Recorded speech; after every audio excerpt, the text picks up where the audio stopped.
ابراهيم دياز غيلعب مع المنتخب الوطني المغربي مقابل مبلغ مالي كبير، اموال تترعرع. ابراهيم دياز غيجي للمنتخب الوطني المغربي بالحفله والدفوع والعماريه في المباراه الاولى ديالو، وشروط شرطها باش يكون مع المنتخب. ابراهيم دياز الاعلام الاسباني كيتكلم ها كيفاش تغرى وها كيفاش مشى للمنتخب وها وقتاش غيعلن. اولا قبل ما نبداو نتكلم على ابراهيم دياز بغيت نقول لكم جميعا رمضان مبارك سعيد وكل عام وانتم بألف ألف خير يا رب، وشكرا بزاف على الدعم ديالكم والمساندة والتعاليق ديالكم، ولكم منا كل الاحترام. ما تنسوش اي موضوع خليو لينا في التعاليق، وغنحاولوا نقراو التعاليق ديالكم كامله ونتفاعلوا معها ونناقشوا المواضيع اللي بغيتوها. طبعا غنتكلم على ابراهيم دياز وغنتكلم على كل نقطه بوحدها، واكيد انه ما نساوش ان الاعلام التونسي هو اللي جبد هذا الموضوع ديال المال، وقال بانه حقا راه اموال تترعرع باش اللاعبين يلعبوا، ونساو بان المنتخب الوطني المغربي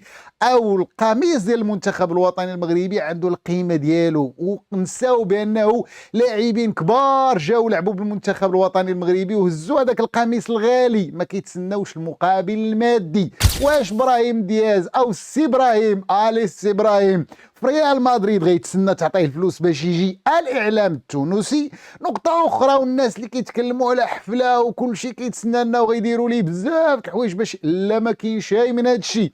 مصدر جامعي اكد لي ان ما كاين حتى شي حاجه من هذا الشيء هذا، فقط هي اقاويل الاعلام الاسباني. لما شاف بان ابراهيم دياز قريب للمنتخب الوطني المغربي فروج هذا الشيء هذا باش ينوض الجمهور المغربي ونوض الاعلام بده يقول او علاش وهذا الشيء ما داروش لزياش اللي خلاه هولندا وجا، وما داروش الحكيمي، وما داروش العدد من اللاعبين اللي جاوا فضلوا المنتخب الوطني المغربي على بلدان اخرى. فكنظن انه ابراهيم دياز تشبت بحاجه وحده، هو عارف انه في وقت سابق ما مشاش الاولمبياد مع منتخب اسبانيا، وهذه بقات ليه هنا، وهذا ربما هو الشيء اللي باغي يحققه مع المنتخب الوطني المغربي في الاولمبياد رفقه طارق السكتيوي.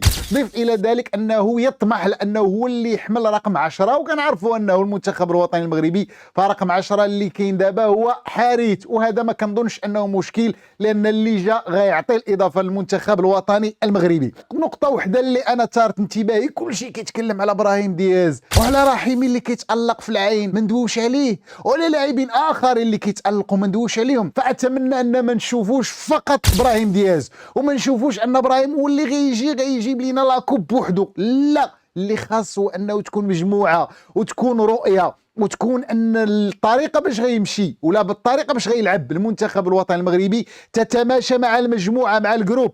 لان فاش وصلنا لرابع العالم في كاس العالم فوصلنا بالمجموعه بالاتحاد باللحمه، وهذا اللي كنتمنى ان وليد يركز عليه وما تكونش تفريقه، ونفكروا ان بحال ابراهيم دياز بحال رحيمي بحال زياش بحال حكيمي بحال بونو بحال جميع اللاعبين، لان ما يهمنا هو تشريف الرايه المغربيه، وان شاء الله اللقب يكون مغربي هنا في المغرب، وهذا ما نطمح اليه.